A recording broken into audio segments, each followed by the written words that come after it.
Good morning mga kabiyahidor. So, nandito na tayo malapit sa boundary ng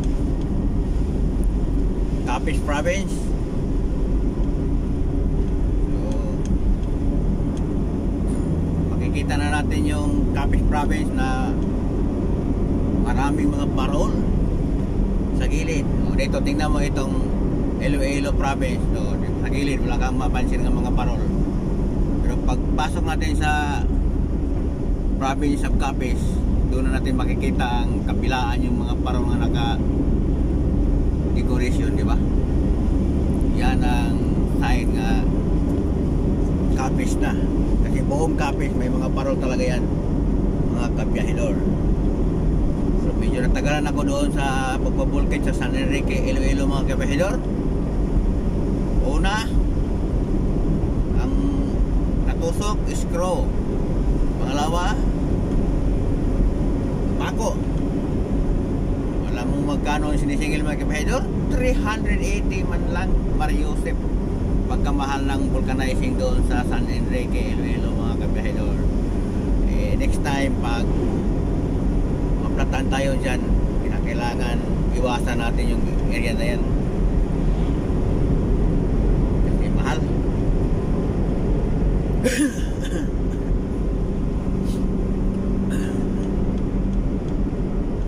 So, ito pa rin ang province of Iloilo. Malapit na sa border ng Capiz Province mga kabiyahidor. So as usual maganda pa rin. Medyo maulan lang ngayon, no, mga kabiyahidor.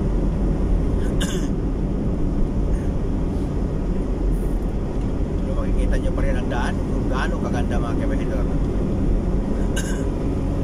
So just wait a minute na lang, pagkarating na tayo sa border. May pakita ko naman sa inyo ang mga parol sa gilid ng daan mga kabiyahidor. Mga parol ng Capiz.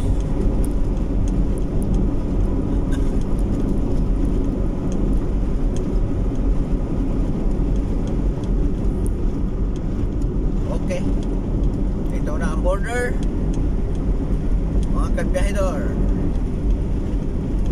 So sa dulo kaunti, doon na mag-umpisa ang mga parol sa gilid ng kalsada. So bye Iloilo Province, welcome to Capiz Province. Tingnan mo sa gilid mga kabiyahidor. Mga parol nila, mga puti. Yan ang Capiz mga kabiyahidor. Lalo sa gabi, napakaliwanag dito kasi may mga ilaw talaga yan. Bungga talaga ang Pasko ng Capiz mga kabiyahidor, no? Kung nakita nyo kanina na nag-video ako doon sa may Iloilo Province, wala ka nakitang mga parol sa sa gilid ng kalsada, pero dito tingnan mo, diba? Puro puti yan ang dulo. So mayroon pang iba doon nga ibang kulay, so depende sa siguro sa mga bayan, no? Anong kulay gusto nila. Basta dito banda border papunta doon sa Dumaraw Capiz, makita natin ang mga parol nila nga mga puti talaga sa gilid. Tingnan nyo, di ba? Mga puti yan, nakahilira, puro yan mga puti mga kabiyahidor. Kabilaan niya, pati sa kabilang gilid. Sa gabi, napakaliwanag niyan kasi umiilaw talaga yan mga parol na yan mga kabiyahidor, no? Diba? Ang haba, puro puti.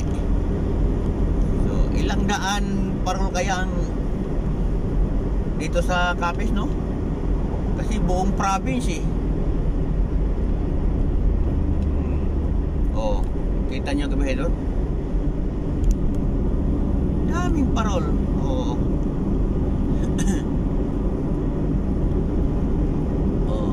Sa gilid puro mga puti yan, di ba? So, ito ang sa may border papuntang Dumaraw, no? Pa Dumaraw na tayo mga kabiyahidor. So makita nyo ang mga parol natin na talagang puti. O mayroon pa dito nagayos, o diba, ilagyan nila ng buntot, yung nakaputol ang buntot. So talagang inaalagaan talaga nila. Kaya nito mga parol dito naputol ang buntot, diba, kasi November pa ito nilagay nila eh. Pero at least mayroon mag-ikot talaga nga magdagdag na naman ng buntot ng parol. So ganito talaga kaalaga ng kapis ang ano nila, mga parol, no? Talagang ramdam natin ang Pasko dito sa probinsya sa Capiz, mga kapahedor, dahil sa nagkalat na mga bituin, no? Nagilid, no? So kung makikita nyo yan, although hindi masyado magaling yung ano ko, yung camera ko, pero at least pakaklaro pa rin nyo siguro dyan nga may mga bituin. Tutukan yung maigi sa gilid.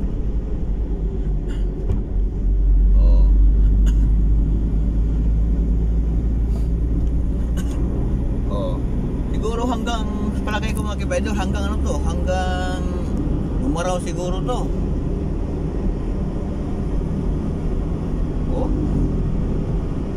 Biro mo yan. Tingnan mo lang sa gilid ng kasada, di ba? Makikita natin ang mga parol ng mga puti. Diba ang haba? Umpisa doon sa may border ng Iloilo province sa Capiz, sa tansya ko lang, sobra na 100 yung mga parol na daanan natin. Tingnan mo dito. Parol yan. Hindi gaya ng ibang malayo dito, nagkalapit lang sila, ilang meters lang, mayroon naman nakatayo ng parol. Tingnan nyo. 5 meters lang siguro distansya bawat isa. 4 meters. Ganito magpasko ang Capiz, mga kapahedor, no? So ramdam natin pag dumaan tayo dito sa probinsya sa Capiz, ramdam natin ang Pasko talaga.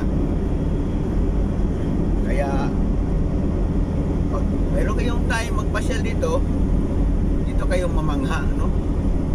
Dahil kahit saan kayo magpunta sa mga bayan ng Capiz, no? May makikita kang mga bituin. Siguro ang laking gastos nito siguro. Pero okay lang yung malaking gastos. Marami namang natutuwa.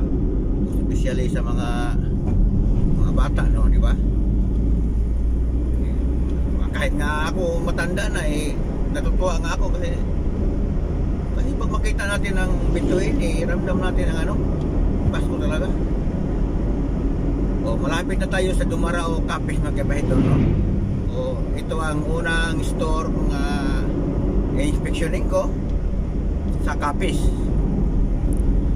So hanggang doon sa burger, ilang minutes natin tinatakbo, puro pa rin puti.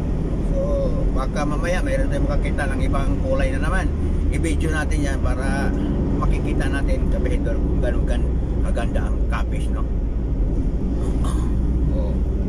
Tingnan mo sa dulo, kitang-kita talaga ang puti talaga. So nandito na tayo sa Dumaraw, mga kapahedor, Dumaraw, Capiz. So dadaanan natin itong isang kliyente dito para diretso na tayo sa Dumalag. Hirap siya yata parking dito kasi linggo pala. Daming dito.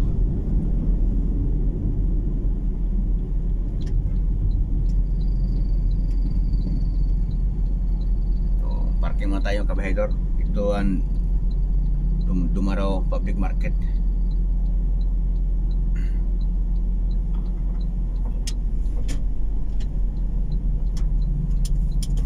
Magpark tayong maigi para walang problema.